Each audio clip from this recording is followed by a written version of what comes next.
Hello, hi friends, എല്ലാവർക്കും സുഖമാണെന്ന് വിശ്വസിക്കുന്നു. അപ്പം നമുക്കിന്ന് പെട്ടെന്നൊരു അടിപൊളി ചിക്കൻ കറി തയ്യാറാക്കാം. അതിന് വേണ്ടി 1 കിലോ ചിക്കൻ എടുത്ത് നന്നായിട്ട് കഴുകി വൃത്തിയാക്കി വെച്ചിട്ടുണ്ട്. അതിന് ശേഷം ഒരു 20 ചെറിയുള്ളി, ഒരു 2 സവോള, ഒരു 3 തക്കാളി, അല്പം കറിവേപ്പില. തക്കാളിയും ചെറിയുള്ളിയും സവോളയെല്ലാം നന്നായിട്ട് കഴുകി വൃത്തിയാക്കി അരിഞ്ഞെടുത്ത് വെച്ചിട്ടുണ്ട്.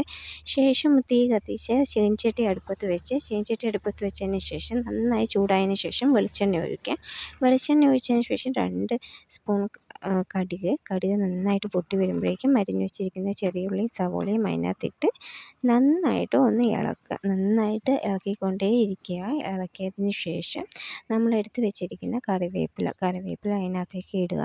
ഇട്ടതിന് ശേഷം ചെറിയുള്ളിയും സവോളയും കറിവേപ്പിലയും നന്നായിട്ടൊന്ന് നന്നായിട്ട് ഇളക്കിക്കൊണ്ടേയിരിക്കുക. ഇളക്കിയതിന് ശേഷം ഒരു ചെറിയ ബ്രൗൺ കളർ ആകുമ്പോഴേക്കും, അതായത് ഇപ്പോൾ കാണുന്ന ഈ കളർ ആകുമ്പോഴേക്കും അതിലേക്ക് നമുക്ക് പൊടികൾ ചേർക്കാം.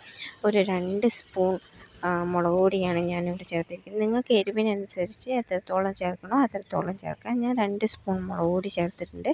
പിന്നെ ഒരു ചെറിയ സ്പൂൺ മഞ്ഞൾപ്പൊടിയും അധികം ചേർക്കുന്നില്ല, ഒരു ചെറിയ സ്പൂൺ മഞ്ഞൾപ്പൊടി മാത്രമേ ചേർക്കുന്നുള്ളൂ.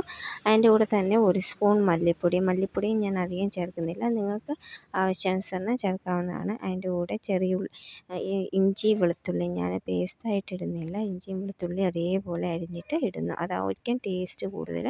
അതിൻ്റെ കൂടെ അല്പം ബിരിയാണി മസാല, ഒരു 2 സ്പൂൺ ബിരിയാണി മസാല, പിന്നെ ചില്ലി പൗഡർ 1 സ്പൂണ് ഇട്ടതിന് ശേഷം നന്നായിട്ട് ഇളക്കിക്കൊണ്ടേയിരിക്കുക. നന്നായിട്ട് ഇളക്കണം. ഇളക്കിയില്ലെങ്കിൽ അത് അടുക്കി പിടിക്കാൻ കരിഞ്ഞു പോകാനുള്ള ചാൻസുകളെല്ലാം ഉണ്ട്. അതിന് ശേഷം നമ്മൾ അരിഞ്ഞു വെച്ചിരിക്കുന്ന തക്കാളി അതിലേക്ക് ഇടുക. തക്കാളി ഇട്ടതിന് ശേഷം നന്നായിട്ട് ഇളക്കുക. അത് നന്നായിട്ട് വഴണ്ട് വന്നതിന് ശേഷം അതിലേക്ക് നമ്മൾ എടുത്ത് വെച്ചിരിക്കുന്ന ചിക്കൻ ഇടുക. ചിക്കൻ ഇട്ടതിന് ശേഷം നന്നായിട്ടൊന്ന് ഇളക്കുക. നന്നായിട്ട് ഇളക്കിയതിന് ശേഷം നമുക്കൊരല്പം നേരം അതെടുത്ത് മൂടി വെക്കാം.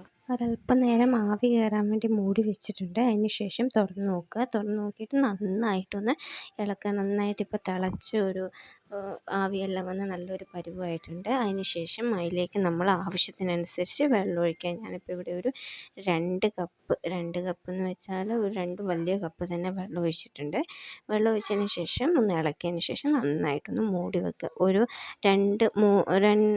1 മണിക്കൂർ മൂടി വെച്ചാൽ മതിയാവും. 1 മണിക്കൂർ മൂടി വെച്ചതിന് ശേഷം അത് തുറന്ന് നോക്കുക. തുറന്നതിന് ശേഷം അതിലേക്ക് അല്പം കുരുമുളക് പൊടി ചേർക്കുക. കുരുമുളക് പൊടി ചേർത്തതിന് ശേഷം അതിൻ്റെ കൂടെ തന്നെ ഒരു ചെറിയ നാരങ്ങേൻ്റെ നീര് പിഴിഞ്ഞൊഴിച്ചതിന് ശേഷം അപ്പോൾ തന്നെ ഒന്ന് ചെറുതായിട്ട് ഇളക്കിയതിന് ശേഷം അന്നേരം അത് ഓഫാക്കി വെക്കുക.